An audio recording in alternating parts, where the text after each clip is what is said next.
Hi there, folks. This is Snowhawk here with your 20th anniversary slash webcomic relaunch for Mirrored Promise. I am going to go through kind of a Q&A type of thing. This is going to be a long video. I warn you, I would recommend just, minimizing the tab or going off and doing something else while you're listening to this. I apologize if I start losing my voice. You may have to also hear me taking a drink of the cola that I happen to have below me, just because it's very dry in this house right now. So I'm going to be answering questions from my Discord, which I will link down below in the description if you want to join and also ask me questions for future Q&As. Most of these have already been answered in Discord, but I'm just re-answering them for this video because this is kind of a big important day. So the first question I'm going to answer is actually one that was not asked in Discord, but I know it's kind of a confusing thing. There is Snowhawk, which is me, the asshole behind the keyboard, and I use Snow, S-N-O, if I'm referring to myself online. And then there is Snowhawk, the character, or Snow with a W, who is the character that caused all the fucking problems and is the reason why the story has gone on for 20 damn years. I am not even kidding. So that is why there are two of them. Anytime that I try to change her name, I get bored with the story and I don't want to keep writing it. It's the same thing with Janice, even though I'll get into that character in a minute. And if I've tried to change my name, I always forget and keep going back to referring to myself as Snowhawk, which is also why sometimes you see the name that I use it on certain places online as Syndria. So there we go. So there are two Snowhawks. There is this asshole, and then there is the purple asshole in the story who is a horse. So the first question that I was asked in the Discord is, do unicorn horns have any magical properties, or are they just for stabbing your enemies? TLDR, yes to both. They are definitely for stabbing. They are definitely a good weapon, although not a recommended one because broken horns are very bad times. And then there is also magic that is associated with horned dolphin in general. Unicorns have the strongest because they only have one horn for their focusing, so it is not split between the two that are focused. And basically, the follow-up question is, what kind of magic do unicorns in your world possess? So, as mentioned, single-horned individuals tend to have the strongest magic. This is not across the board, but in general. Every horned dolphin has the ability to shapeshift into at least one other form. So they can turn into a Feln, or a Lupino, or an Amazon, or, some variation of those. And then if one happens to be an alicorn, and they have both a horn and wings, they can hide their wings. This is something I have put in there because I want to have alicorn characters, but I don't want to draw their goddamn wings.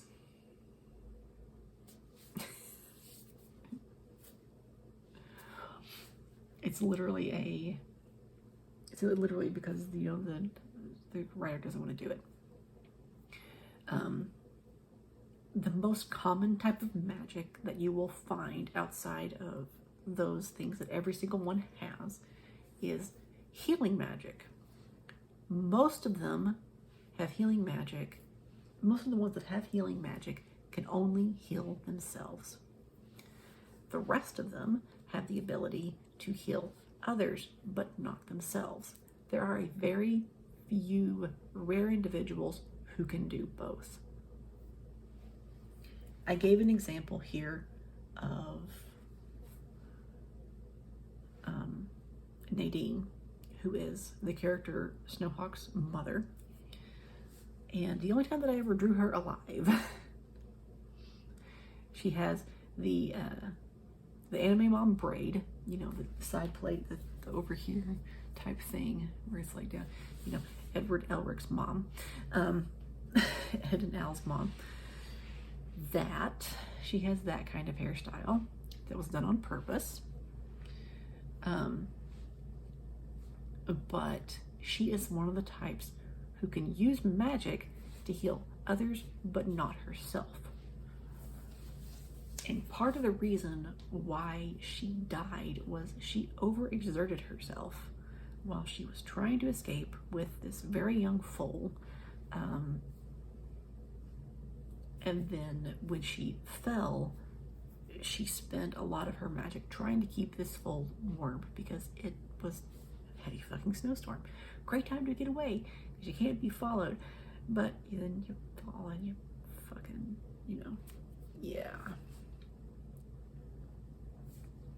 That scene will show up too. There will be like minor-ish spoilers in here, but if you ever see any of my art, you'll kind of know about them already.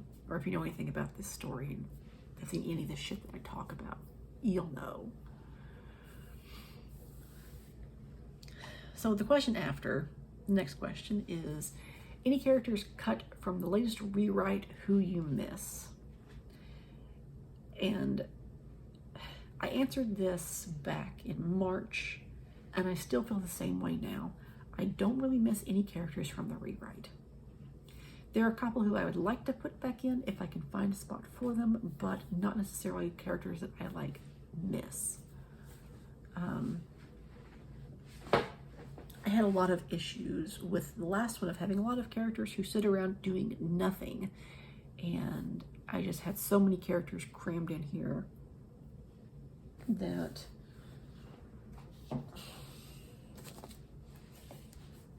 this is the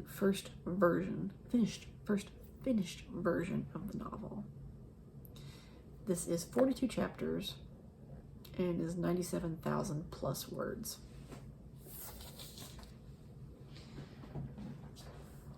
Just what's in there, you know. And no, I don't miss really any of the characters this time around. If I can work some of them back in, great. If I can't, whatever, I'll take their stories and I'll make other stories with them and other little, you know, writing things.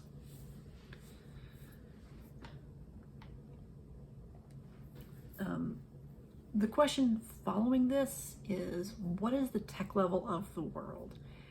And the biggest thing that determines what we're going to say the tech level is what kind of tech are you talking about?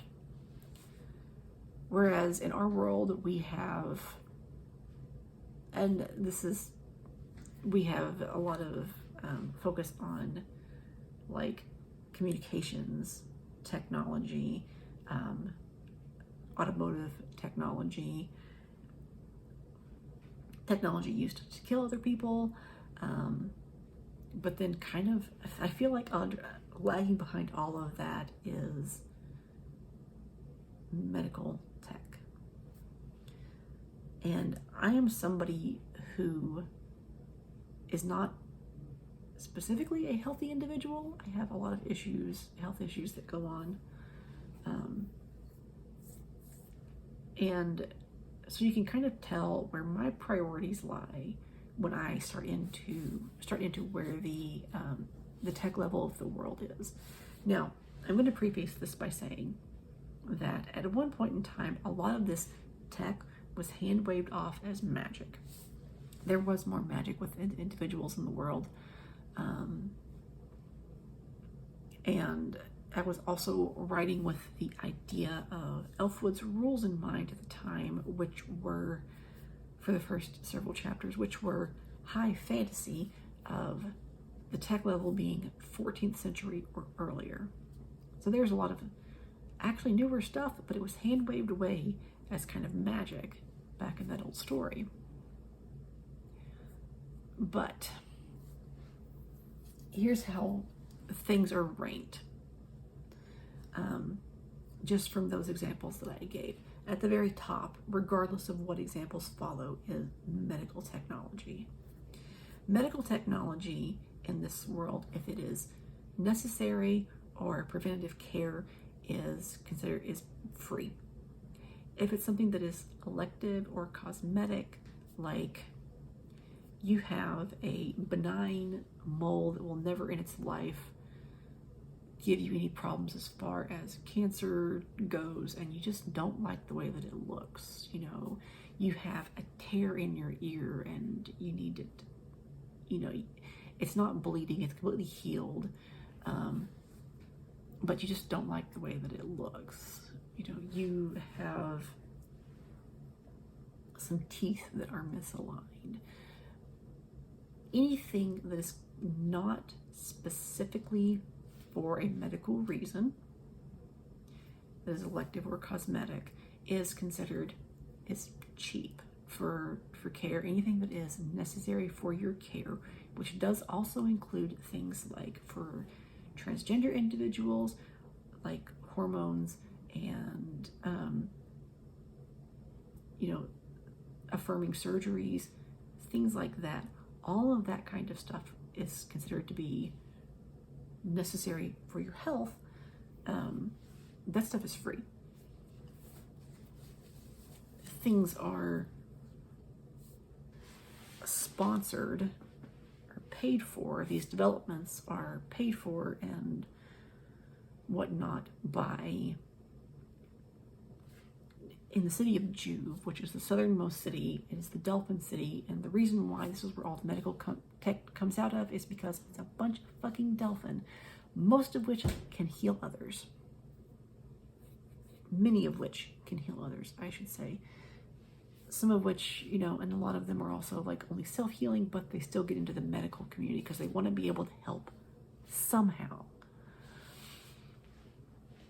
So there's a lot of like public funding of medical technology, and there's a lot of, private individuals who can afford to, who have the income that they don't need and will never do anything with. They just take it and go here to the medical, to the hospitals and whatnot. In the main city where the story takes place, Amataton, you have a lot of the individual estates have their own medical doctors on staff, but there are a few independent hospitals that are throughout the city. I think I've written down there like 3. There's one big one, which is like the largest medical campus right in the middle of the city. This is the one that tends to get visited the most. So it's privately funded by Juve. They send, the money that they need to operate and the technology up this way. So how does this happen? Well, because the next highest tech level that they have, the thing that they put the next most amount of money into, is communications. So, some of this communication stuff I have kind of hand waved as, it's, it's magic, cell phones, so on and so forth. But then you have like actual good banking technology, which comes along with good communications. Just something to be able to transfer funds easily from one place to another, and it being almost instantaneous, as opposed to in the real world, you pay a shit ton of money for Western Union, and sometimes you're sitting on the phone while they're trying to repo your goddamn car and you're just like panicking. Ooh, that wasn't. Guess who's talking from actual experience there? Guess whose car got repoed the following year? So this is like the next part is communication. So there are like decent computers. There are cell phones, which are smartphones, smartphones, and so on and so forth. And a lot of that technology, I just kind of hand wave away because I don't want to fucking get into it. After that, you get into, why is there a freaking gnat hovering around my phone? Because there's a light. After that, you get into vehicles. Vehicles are not a thing that are like, that everyone has, much less has multiple vehicles. Most transportation within a city is done either on foot or by a carriage or a cart. And yes, some of those carriages and carts are drawn by Delphin. Some of them want to be there, some of them do not.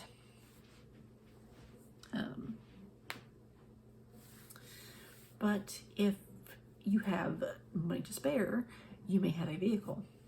If you have a lot of money to spare, you may have multiple vehicles. A scene that I did not draw because I am really bad about drawing vehicles, is Snowhawk walks into this underground parking area, basically of the Wolves estate, and she's like, okay, because they have a lot of vehicles. They have money to spare, and this is a flex. This is a strong flex to have many vehicles. This is not, I have a truck and I have, and I have like a sedan type car. This is, I have this fancy ass truck and I have this fancy ass sports car and I have this, so on and so forth. Now, there's not a lot of advancement with vehicles. They're modern, but there's not as much diversity as we have here.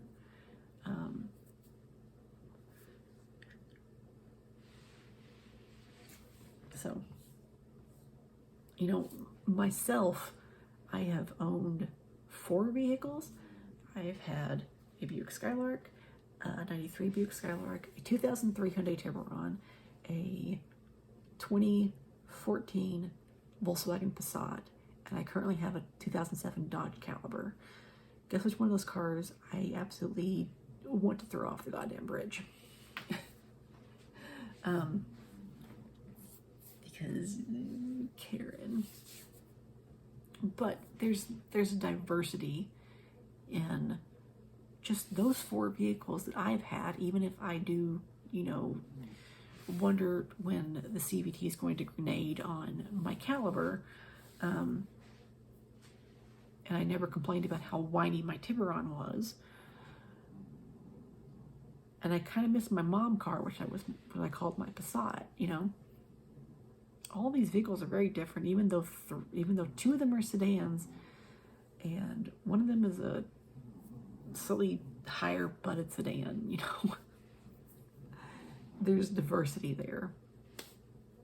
But in this world, there's not a lot of diversity because there's not as much money in making vehicles and producing them as there is here. And then way below all the other ones, you have technology meant to kill people. Guns, cannons, things that are, airplanes with pew-pews on them, This kind of stuff is not seen as a priority. Most of the fighting that is done up close and personal, and typically by 2 dudes with a sword. Like, blades are your most common thing for self-defense and for offense. And if you want to go even further than that, the most common thing you have for both self-defense and offense is you have spies. Subterfuge. You know, you're being a sneaky bastard about something as opposed to outright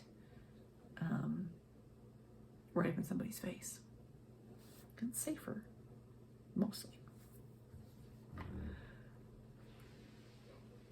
Oh, jeez.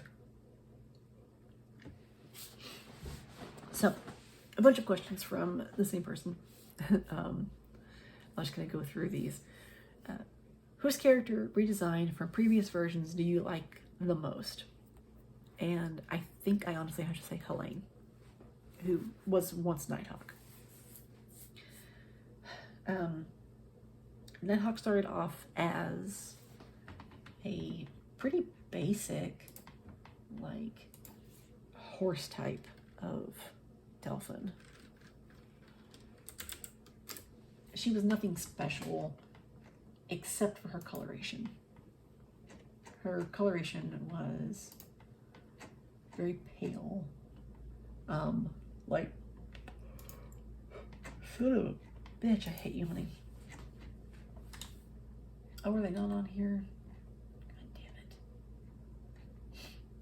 Must be on my other account. I'm trying to look them up on FA.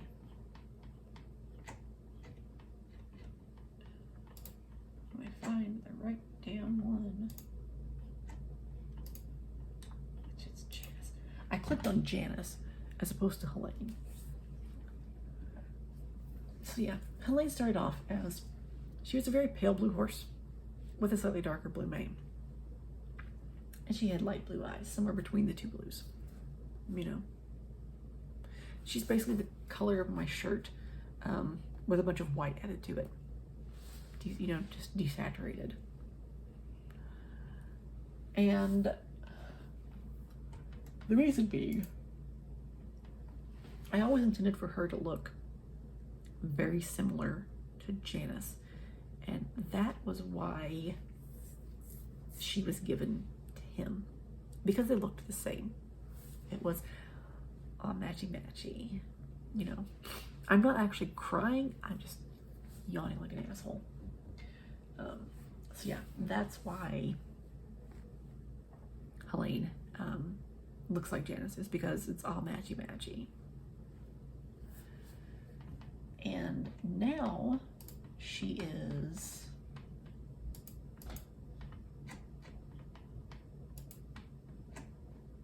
come on.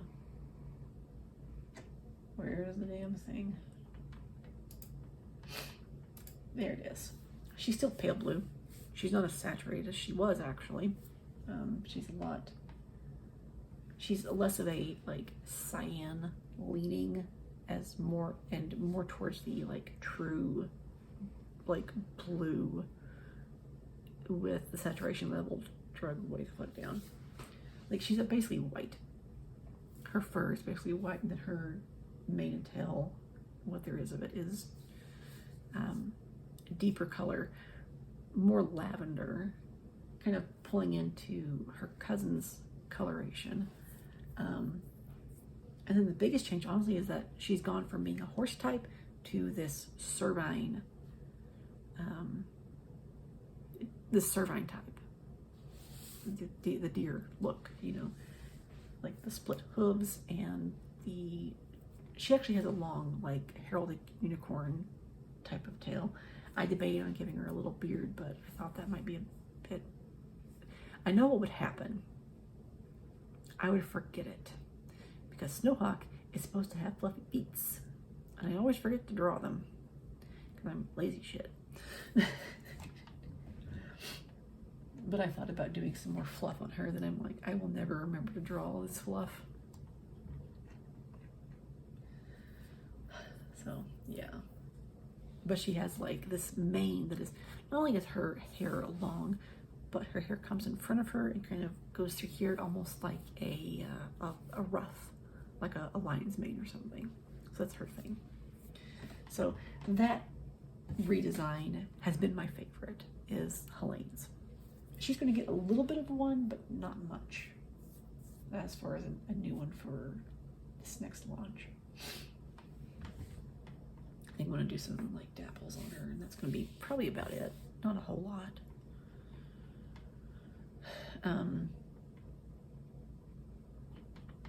Heck off, Glasswire. I can't afford you right now. Is there some element, races, magic, technology, etc., you wanted to include but just couldn't fit into the story?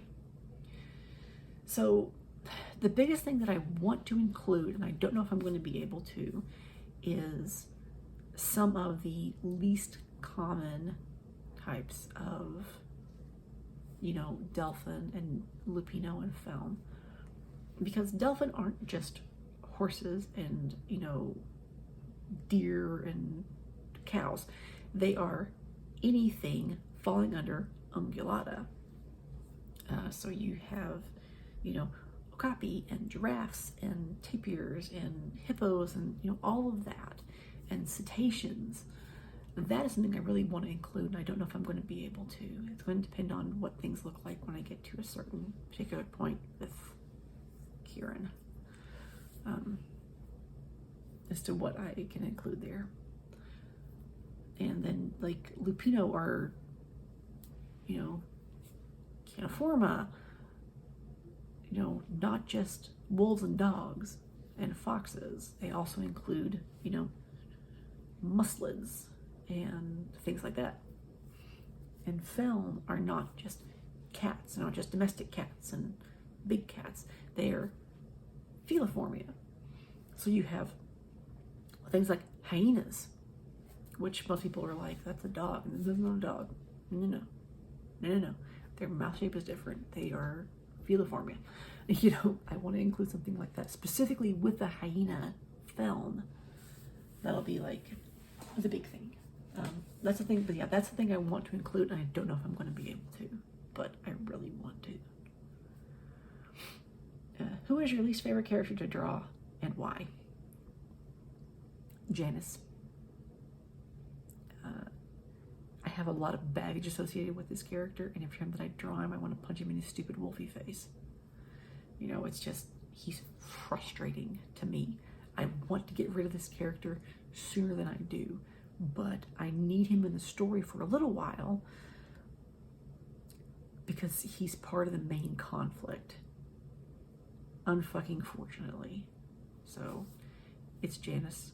I want to get rid of him because I can't stand looking at him. Too many bad memories. And this going with the, I have some shit to work out with all the shit that I went through while I was writing the story originally. What were some of your inspirations for the story and art? A lot of my inspirations come from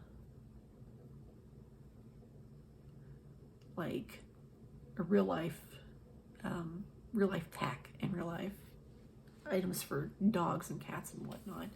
I have been involved in the pet industry for 16 years. I've been a pet groomer. I started off as a pet groomer, but I've also been involved in the retail side of things. So I've seen a lot of stuff, and I've worked not just at pet stores, but I've worked at tack stores as well. I say stores plural, but for the same company, as well as, I get mailers from from some of the biggest ones because I signed up for their stuff just to get ideas of this is horse tack that's currently out there and floating around, and I still go and look on the internet and find stuff. I found some holographic boots for horses, which I found like brushing boots and jumping boots, and I was like, this shit's really cool, and bell boots, and I was like, oh fuck, I was trying to find the original picture of this holographic, a slicker or a sleazy is what they call them, that go over the horse to keep them from getting like rubs and them taking their parts of their mane off and stuff and getting dirty and whatnot. It's almost like a white base with a holographic top, and I think somebody made it because I've seen this fabric before. I have a bathing suit made out of the same fabric, but it's purple. So yeah, that's where I get a lot of my inspiration from. It's just stuff like this, and Like the one time I was browsing Tumblr and I came across my dash was a preserved hoof that had been turned into an inkwell. And I was like, that would be a really fucking cool thing for a slaver to have on their desk. Just as kind of a reminder, you know, this is a morbid but fucking cool thing for somebody to have on their desk. Typically in real life, this kind of thing where there's a preserved hoof from a horse is from somebody who had this horse as it was theirs. They really, you know, cherished this animal, and so they had part of the animal preserved. And a hoof is innocuous enough that you can just, you know, use it that way. But yeah, that's the kind of thing that I really enjoy finding and coming across, and like, this existed in history. Cool. I'm gonna kind of like probably steal that idea. Or like old school hoof boots, which were like metal straps around the horse that had studs in them, so you didn't have to nail horseshoes onto certain horses. Or because horses, their hooves are too shit to nail something into, but they still need to be able to like if a horse is working in a city, you have to have protection on the asphalt. So they would like, or the, you know, the hard cobblestones. So instead of like, you know, ruining a hoof with this, maybe the horse is normally like in a pasture on a farm or somewhere, you know, doing farm work. You have these shoes, or they have like larger, what are they called, chocks on them, you know, to stick down to help get the horse some grip so he can pull that plow better, you know, larger than what he normally would have if he was shod, or if he's just not shod at all, you know. So this kind of stuff is a lot of my big inspiration for bits and pieces that show up in the world and are mentioned in the story often there.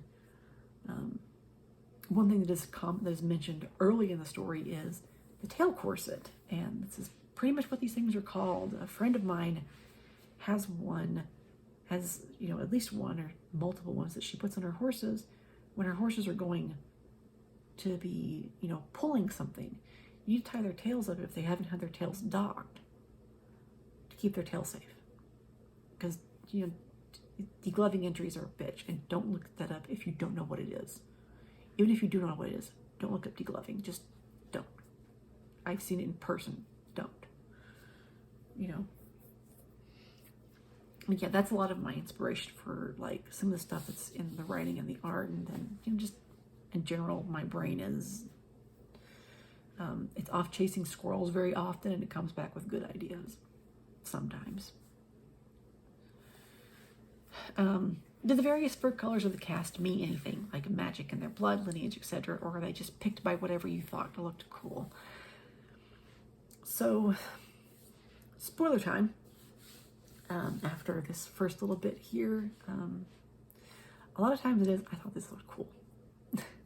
But yeah, getting into spoiler territory here, mute this for a few minutes or skip forward like 5 or 6 minutes. To see, and then you can go back a little bit, you know, find out. I'll put up the spoiler finger if you know where this came from, which podcast this came from, you know. So this is the spoiler finger. So when I put my hand down, the spoiler will be done. I'll be done talking about the direct spoilers. So 2 of the characters, give you a minute to fast forward, start forwarding and looking, mute this thing and look for the spoiler finger going down. So 2 of the characters, Aiden and Ildria, are related. They are brother and sister. That's not explicitly said directly at this point in the story. It takes a little while for it to show up and be mentioned. And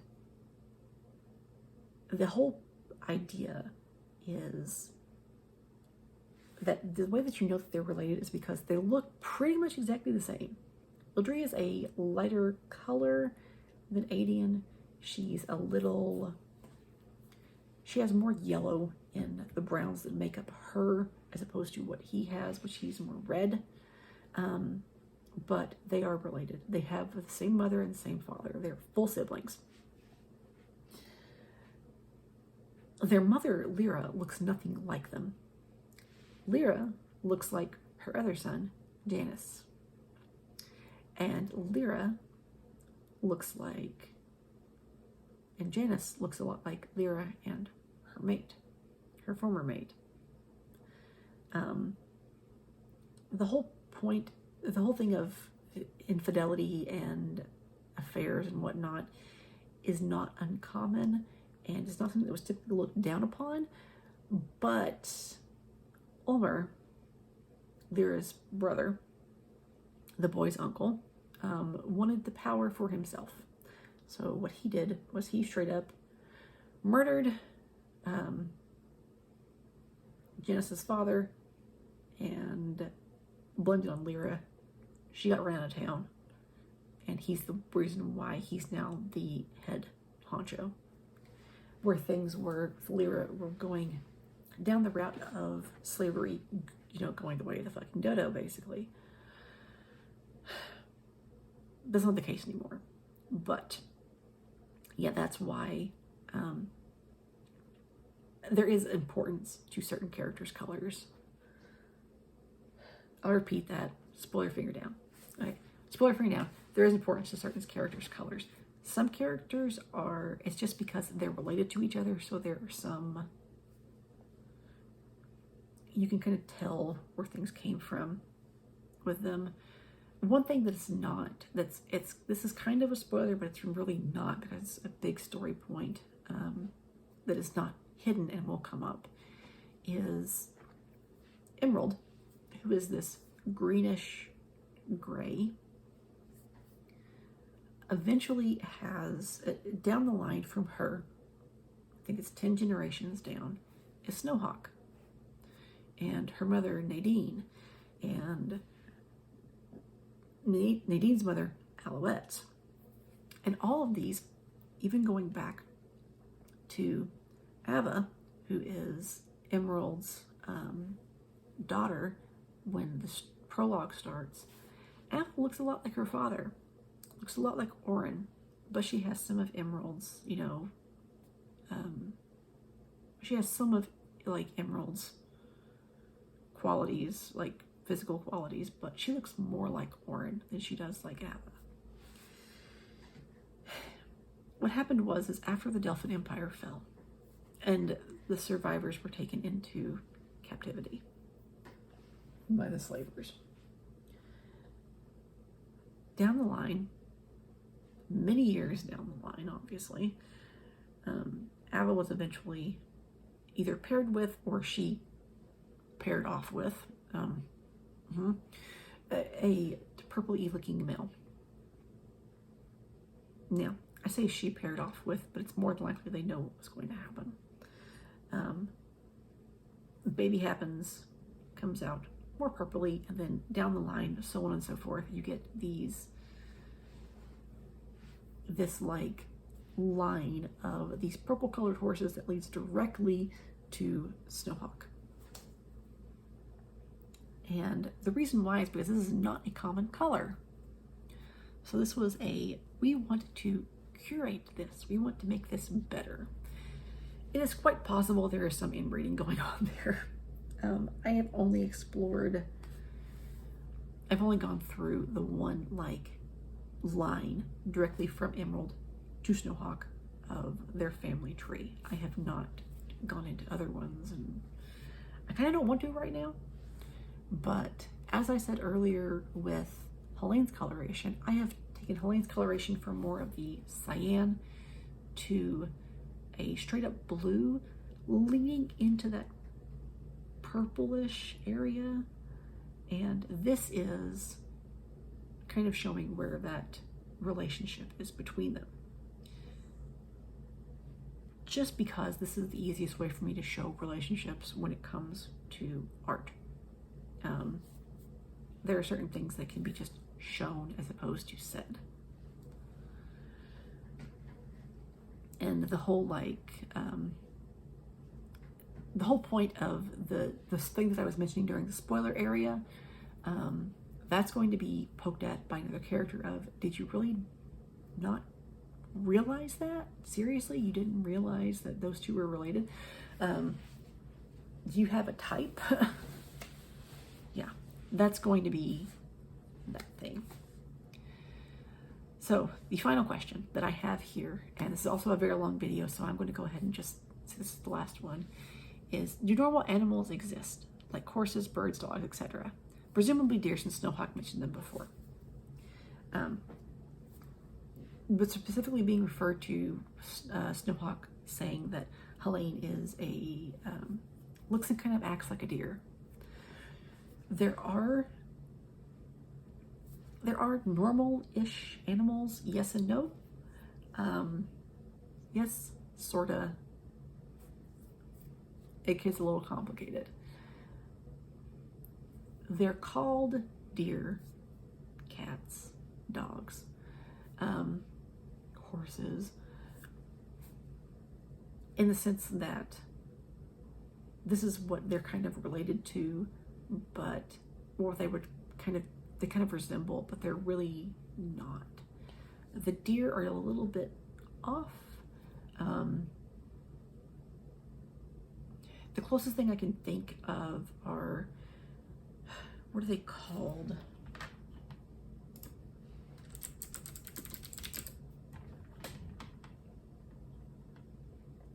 The musk deer that have like the fangs that, you know, they have their little like retractable fangs. That is what most of your deer in this world look like, but they've got different coats to them. Their coats are, they're not solid colored, they're mottled, kind of like a leopard, you know, but they have rosettes on them, but the rosettes are not a normal color. So as opposed to like a leopard, you'll have like the rosette being like black, but these will be very dark. These deer will be very darkly colored, and their rosettes are, honestly, you know what's springing to mind as far as the description goes? The veiled deer in Skyrim.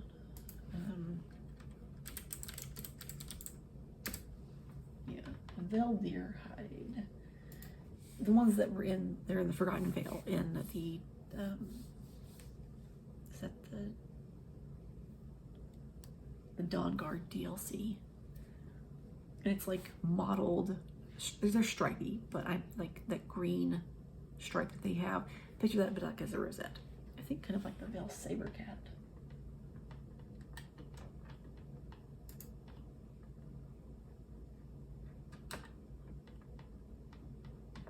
Veil Saber Cat. Here we go. Show me a picture. Yeah, so like the Veil Saber Cat, but instead of having like solid spots, they're just rosettes. They're rings. That's kind of like what the deer look like. They're just a little bit off. They keep their horns, but their horns are always very small. Their horns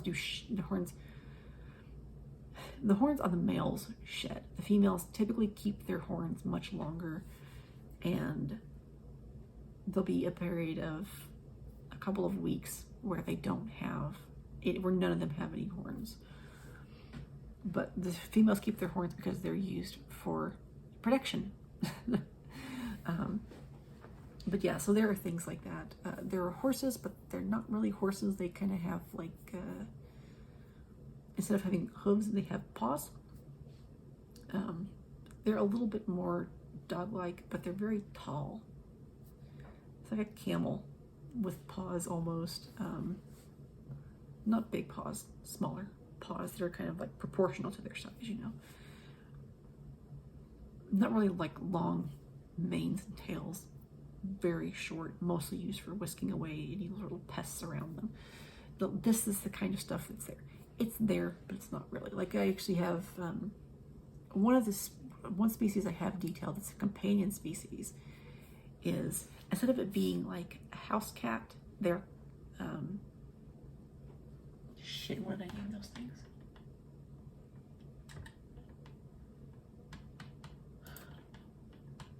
I generally called them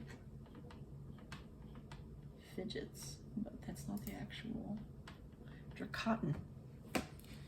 Little dragon cats. So they have like dragony aspects to them. They have horns that come back kind of on top of their ears, you know, and a thick tail. They're covered in fur, you know, a little tuft at the end of it, and different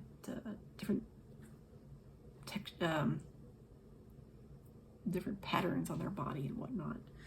So that's like the one thing I have really gotten into. But yeah, in general, there are things that they call deer and horses and dogs. But if you're not referring to an anthro, this is what they're meaning. And also, as an aside, specifically if you are talking about the anthros of the world, to call a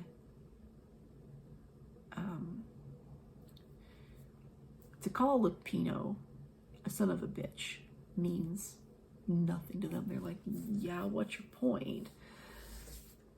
But if you call, especially if you call a wolf type a dog, that's pretty offensive. If you say things like, if you call them, it's like wolf right to their face, it's a little bit less offensive.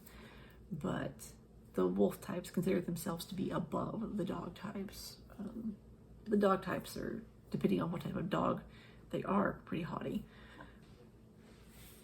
But yeah, the wolf types tend to consider themselves to be better in that respect. And so calling them a dog is kind of a big insult. If you call, you know, a feln a cat, it's like in Skyrim, when people say to Khajiits and they call them cats, it's kind of fucking offensive. It's not really a thing you do. The word mare is thrown around a lot, especially towards female Delphin slaves, to their faces. Calling them mare, it's like calling somebody a bitch right to their face here with us. So it's typically not a thing you want to do. So, you know, that's, unless you're meaning to offend somebody. But then there are Delphin who are kind of like, yeah, fuck ever. So, you know, this is the kinds of things that come up when you're talking about this sort of stuff. But anyway, my eyes are hurting from this stupid ring light. I've been doing this for quite a while now. I am very thirsty, I am hungry, and I am just probably about to go and sleep for a little bit. I'm going to end this. It's been going on way too long. If you stuck around to the end, my goddamn camera cut off. If you stuck around to the end of that video, you're amazing. I love you. I will see you folks in the next one. Join my Discord, links down below, as well as links to the comic and where you can find it in the future. And I look forward to seeing you all next time.